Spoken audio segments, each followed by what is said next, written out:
The Call of Cthulhu by H.P. Lovecraft.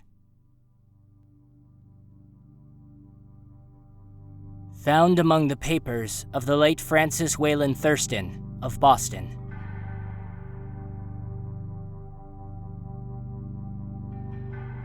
Of such great powers or beings there may be, conceivably, a survival. A survival of a hugely remote period when consciousness was manifested, perhaps, in shapes and forms long since withdrawn before the tide of advancing humanity. Forms of which poetry and legend alone have caught a flying memory and called them gods, monsters, mythical beings of all sorts and kinds. Algernon Blackwood. Part 1. The Horror in Clay.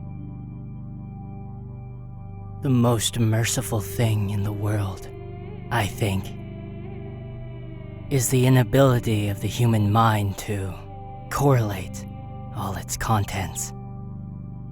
We live on a placid island of ignorance in the midst of black seas of infinity, and it was not meant that we should voyage far.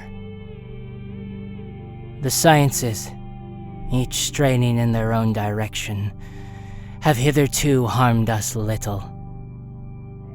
But someday the piecing together of disassociated knowledge will open up such terrifying vistas of reality and of our frightful position therein, that we shall either go mad from the revelation or flee from the deadly light into the peace and safety of a new dark age.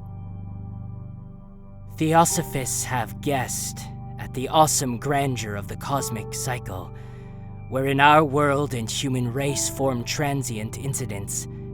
They have hinted at strange survivals, in terms which would freeze the blood if not masked by a bland optimism. But it is not from them that there came the single glimpse of forbidden aeons, which chills me when I think of it, and maddens me when I dream of it. That glimpse, like all dread glimpses of truth, flashed out from an accidental piecing together of separated things. In this case, an old newspaper item and the notes of a dead professor.